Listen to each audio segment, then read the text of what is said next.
As promised, we're back. I'm talking with Dick Nagel, who is the owner and proprietor of Loeb House Bed and Breakfast here in Lafayette, Indiana. And it's a wonderful place and a warm and cozy place, true to its Victorian traditions.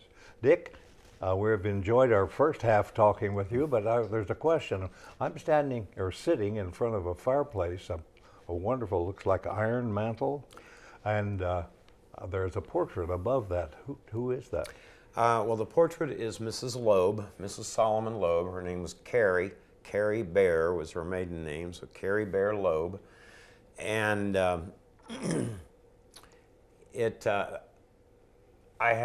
had the portrait painted by local Vicki Carroll here in town. Painted the portrait for me from a picture that I had.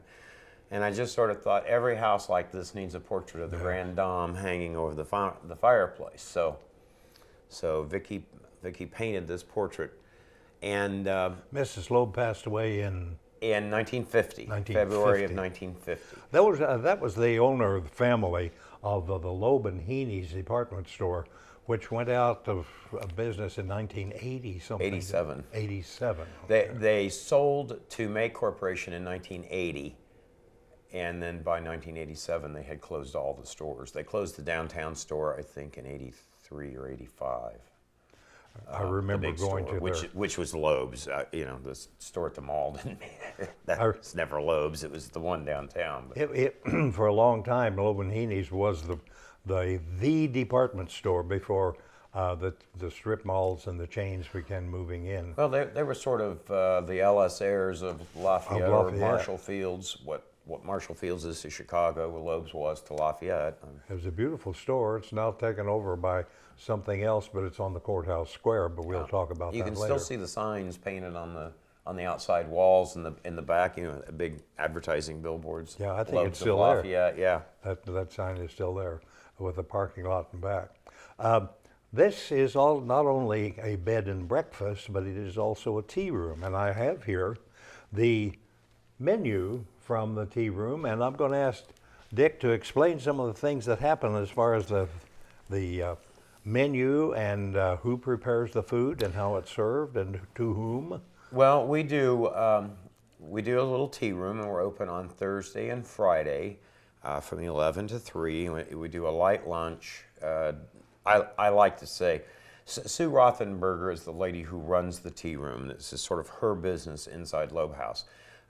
She and I met some years ago, and she had told me that she'd always had this fantasy she wanted to run a tea room, and I said, well, in a bed and breakfast, I think there should be a tea room also. It seems like, but there's just a limit to how much I can do, and I can't do it, but I'd love to do it, so we joined up, and she is running the tea room. So she does basically sandwiches, light fare for a lunch. I like to say, but she doesn't like me to say it, but I'm going to say it anyway. I like to say light lunch and heavy desserts, but because I like dessert. So do I.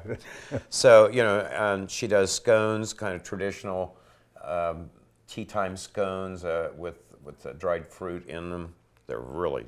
She does a margarita pie. This chocolate lover's cake she does is like just eating fudge, because it's a flourless cake, because she had several friends that have celiac condition, can't have flour. So where do I sign up? Yeah, it's a chocolate cake without flour in it, so it's just, it's delicious, but it's like chocolate, death by chocolate. It just sends you into shock. and cheesecakes, a variety of cheesecakes from the Cheesecake Factory. And an ice cream fantasy, and then she specializes in her tea. She buys loose leaf tea. It's a blend of 4 different tea, and she calls it Paradise Tea, and blends it. It's brewed and steeped in a traditional English way, and it is delicious. I'm not particularly a tea fancier, but I like this myself. So my wife would like that, because she does not drink coffee, and I don't either. And so tea would be her. So there would be a suggestion for you folks. If you're looking for an afternoon with the girls, or an afternoon with the boys, or whatever it should be, whoever you're bringing to tea, here's the place to do it. Well, tell us about the rooms, Dick. Well, they're bedrooms, obviously. Yeah, Explain. I have 5 guest rooms upstairs, and they all have private baths in the room. That was one of the things, by buying a house in the situation this one was in, and since we were gutting it anyway and taking out everything that had been added since the 50s, it was easy to reconfigure them and add bathrooms. And I knew, being in Indiana and the Midwest, that you had to have the bathroom in the room. This, out east, if you stay at a bed and breakfast, there may be 1 or 2 bathrooms for everybody to share down the hall, and I just knew that wouldn't sell here. That's right. So and we tried to make the bathrooms nice. 2 of the rooms have antique clawfoot tubs with a shower. The 2 rooms in the back, they're a little smaller. The front 3 rooms each have whirlpool tub, and then the Carrie's Retreat room has a big 2-person whirlpool tub, and it has columns on each side of the tub with a canopy over it and steps up into the tub and a hand-painted scene behind it. And it's very special. The young ladies who decorated that particular room of which you speak are both students of mine. But they were music students, Yeah. except both of them were artists too. Yes, So, and Debbie Good is actually Debbie the one Good who- and Debbie Anita painted. Weston, yes.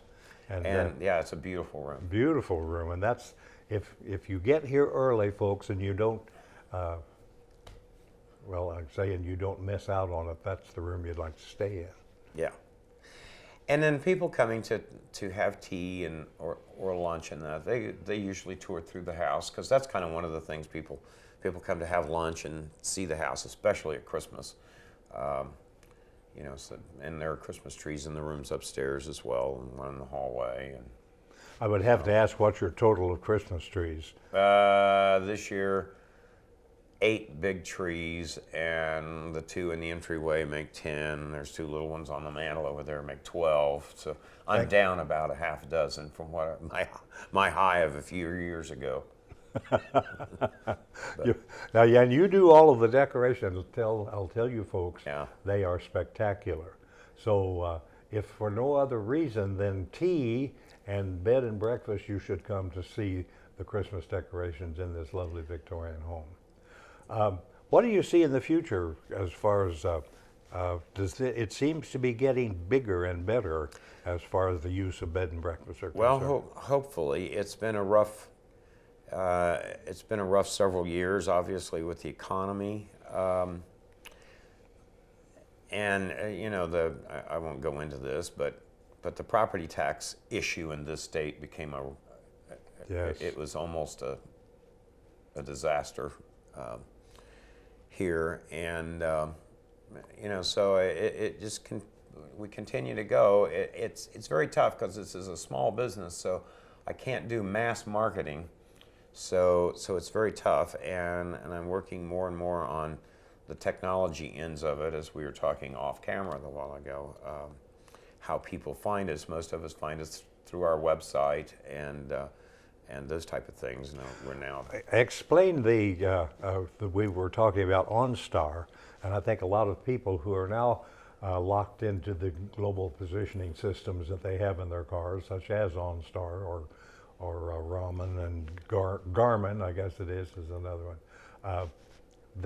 Tell us about the availability. Well, the OnStar, as far as I know, is a service through General Motors, and it's kind of a guardian with you in your car. If you have a wreck, it notifies things, but you can actually just call them up and ask them to find information for you while you're traveling. And I have actually had a number of rooms, and I get maybe a half a dozen a year in the last 2 or 3 years now, where OnStar calls me, says they have someone coming down the road from someplace and wanted to know if I had a room that night. And I said, well, yeah, I do. So they'll book it.